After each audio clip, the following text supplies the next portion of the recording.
9 astuces pour mieux prospecter dans le MLM.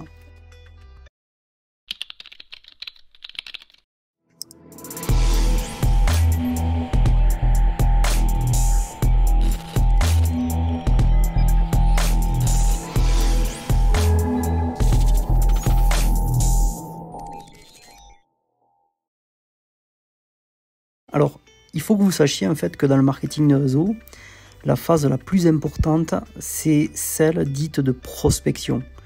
En fait, ce qu'on appelle prospection, c'est tout simplement de susciter de l'intérêt auprès des personnes que l'on rencontre et ensuite vérifier le sérieux de cet intérêt.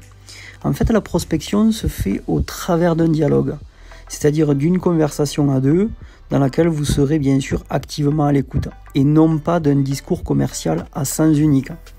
Vous êtes tout simplement en fait en train de trier. Et d'ailleurs, la plupart des personnes qui sont dans le marketing de réseau ont tendance à confondre cette phrase avec celle dite de recrutement au cours de laquelle on présente l'affaire. D'ailleurs, trop de personnes tentent malheureusement de recruter, c'est-à-dire de parler de leur affaire avant même d'avoir correctement prospecté, c'est-à-dire avoir vérifié l'intérêt. Et pour éviter cette erreur qui débouche généralement sur le rejet et les objections, eh bien, je vous propose vraiment de découvrir 9 astuces qui devraient vous aider à mieux travailler cette phrase de prospection et voir si dans un second temps, en fait, vous pourrez effectivement passer à la prochaine étape et bien sûr introduire votre affaire. Alors, première astuce, déplacez votre attention de vous à votre prospect. C'est peut-être le changement le plus significatif à opérer et qui nécessite d'ailleurs un changement d'état d'esprit radical. Tous les réseauteurs veulent développer leur affaire, parrainer de nouvelles personnes et voir leur réseau s'étendre. C'est logique et c'est d'ailleurs légitime. Mais lorsque vous communiquez avec un prospect, vous devez complètement vous oublier. Vous, vos commissions et votre qualification. Vous devez exclusivement vous concentrer sur comment vous allez pouvoir aider votre prospect à gagner. Gagner de l'argent, gagner de la santé, gagner du temps, bref, c'est à vous de voir ce qu'il recherche et de voir si vous pouvez l'aider dans cette recherche et bien sûr comment. L'astuce numéro 2, créer un rapport. C'est un grand classique et basique de la prospection d'ailleurs. Si vous n'arrivez pas à établir ce rapport, le prospect ne s'ouvrira pas à vous. Donc vraiment, c'est très très important. Ensuite, l'astuce numéro 3. Comprenez ce qui motive votre prospect. Un prospect ne vous rejoindra dans votre affaire que s'il détecte tout simplement un espoir de solutionner un de ses problèmes ou même de combler une de ses attentes. D'ailleurs, il recherche peut-être à se mettre à l'abri de futurs besoins financiers ou même il recherche un revenu complémentaire immédiat. Il n'a peut-être pas de problème d'argent, mais cela lui pèse de plus en plus parce qu'en échange, il sacrifie en fait de sa vie et de sa famille et bien sûr sa santé. Donc il veut peut-être passer d'un statut de salarié qui travaille pour les rêves de son patron à un statut d'entrepreneur qui travaille pour ses propres rêves. En fait, on a tous nos propres raisons et c'est vraiment à vous de les découvrir. Lorsque vous communiquez avec votre prospect, vous devez essayer de comprendre rapidement ce qu'il recherche et ce qui le motive. Et le meilleur moyen de faire cela, en fait, c'est de poser des questions et d'écouter.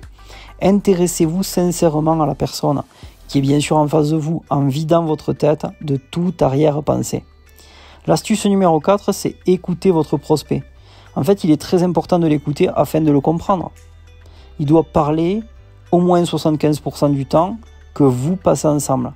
Ok ? Donc ça, c'est important. Également, l'astuce numéro 5, poser des questions ouvertes. Alors, une question ouverte est une question en fait qui nécessite une réponse autre que le oui ou non, ou même un seul mot. Une question qui est ouverte, c'est tout simplement en fait quelque chose qui demande de la réflexion et qui incite votre prospect à développer des réponses qui vont exprimer ses sentiments, son ressenti, ses préoccupations, et plus important encore, la douleur qu'il vit. Donc pensez au talk show et à la façon dont les journalistes d'ailleurs posent leurs questions afin de toujours impliquer un peu plus leur invité, vous savez, et à les pousser à aller toujours un peu plus loin dans ce qu'ils nous livrent. Les questions d'ailleurs ouvertes les plus utiles commencent toujours avec les mots suivants. Qu'est-ce que, comment, pourquoi? Donc voici quelques exemples de questions ouvertes. Si vous pouviez changer quelque chose dans votre vie, ça serait quoi? Sur une échelle de 1 à 10, à quel point êtes-vous déterminé à obtenir ce que vous voulez? Quel obstacle vous empêche d'atteindre votre objectif? À quel point votre vie serait différente si vous aviez ce qu'ils veulent? Qu'est-ce que vous feriez si vous augmentiez vos revenus de 20% cette année? Qu'est-ce qui changerait dans votre vie si vous pouviez travailler de chez vous? N'avez-vous jamais envisagé d'avoir votre propre affaire? Qu'est-ce qui vous a empêché de le faire jusqu'à présent? Comment envisagez-vous de financer votre retraite? Pour vous, la vie idéale ressemblera à quoi? Maintenant, passons à l'astuce numéro 6. Rapprochez les attentes de votre prospect à votre offre. Posez-vous honnêtement la question. Est-ce que ce que vous avez à proposer peut réellement satisfaire les attentes de votre prospect? Est-ce que si la personne vous dit qu'elle n'a pas de temps et qu'elle n'a pas de ressources ou qu'elle a besoin d'un revenu immédiat de 1 000 €, vous pensez que vous allez vraiment pouvoir l'aider? Alors interrogez-vous bien sûr honnêtement en vous mettant de côté. Si vous pensez que non, continuez la discussion, mais ne proposez pas votre solution. Si vous pensez que oui, alors vous êtes probablement sur la bonne voie et vous serez alors en mesure de lui dire: si je pouvais vous montrer comment, et là bien sûr mettre fin à son problème ou même tendre à le résoudre, est-ce que vous seriez prêt à m'accorder 1 heure de votre temps? L'astuce numéro 7, respectez la décision de votre prospect. Un prospect prend une décision en fonction de ses propres raisons et non des vôtres. Vous n'avez pas à essayer de lui faire entendre raison, même si pour vous c'est une évidence.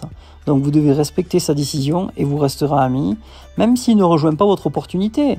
Et vous aurez probablement l'occasion d'y revenir dans peut-être 6 mois ou 1 an. En numéro 8, soyez honnête. Soyez toujours honnête dans vos annonces et par rapport à vos résultats.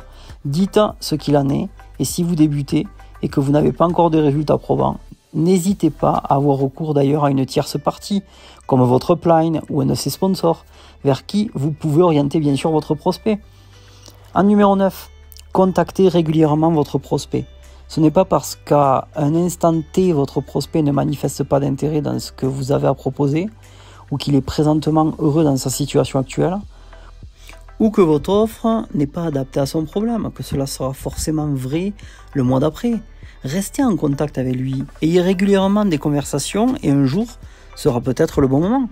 Alors voici quelques statistiques qui vous éveilleront.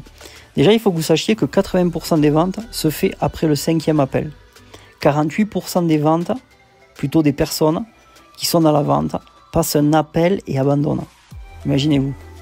25% des personnes qui sont dans la vente appellent 2 fois et abandonnent. 17% des personnes qui sont dans la vente appellent 3 fois et abandonnent. Et 10% des personnes qui sont dans la vente continuent d'appeler.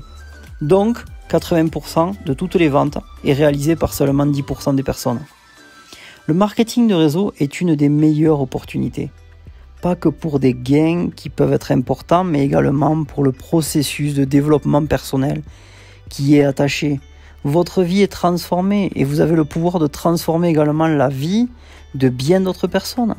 Vous éprouvez une satisfaction profonde lorsque vous avez la possibilité de faire vivre à une autre personne une expérience qui va lui changer la vie. Tout ce que vous avez à faire pour cela, c'est à développer le bon état d'esprit et à travailler certaines compétences humaines. J'espère vraiment que cela pourra vous aider, bien sûr vers le chemin de la réussite, et on se voit durant une prochaine vidéo. Ciao, ciao.